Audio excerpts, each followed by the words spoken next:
वज़ीर इत्तलात पंजाब आज़मा बुखारी ने नदीम अफजल चंद की प्रेस कॉन्फ्रेंस पर रद्द-ए-अमल देते हुए कहा है कि चंद साहब आप किसी जहनी तनाव में हैं या जानबूझकर फेक प्रोपेगेंडा कर रहे हैं। आज़मा बुखारी ने कहा है कि कर्जे से मुतालिक बेबुनियाद खबर पर हकाइक मीडिया के साथ शेयर कर चुके हैं। अब इस झूठे प्रोपेगेंडे को दोबारा फैलाना पीका एक्ट के जुमरे में आता है। पंजाब हतक इज्जत बिल के मुताबिक उम्मीद है कि आप कोर्ट में ये झूठी खबर साबित कर पाएंगे।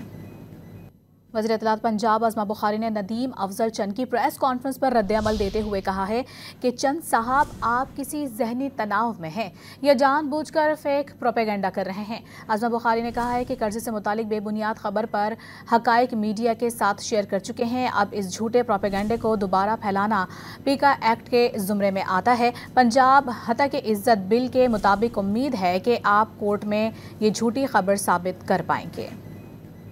वज़ीर इत्तलात पंजाब आज़मा बुखारी ने नदीम अफजल चंद की प्रेस कॉन्फ्रेंस पर रद्द-ए-अमल देते हुए कहा है कि चंद साहब आप किसी जहनी तनाव में हैं या जानबूझकर फेक प्रोपेगेंडा कर रहे हैं। आज़मा बुखारी ने कहा है कि कर्जे से मुतालिक बेबुनियाद खबर पर हकाइक मीडिया के साथ शेयर कर चुके हैं। अब इस झूठे प्रोपेगेंडे को दोबारा फैलाना पीका एक्ट के जुमरे में आता है। पंजाब हतक इज्जत बिल के मुताबिक उम्मीद है कि आप कोर्ट में ये झूठी खबर साबित कर पाएंगे।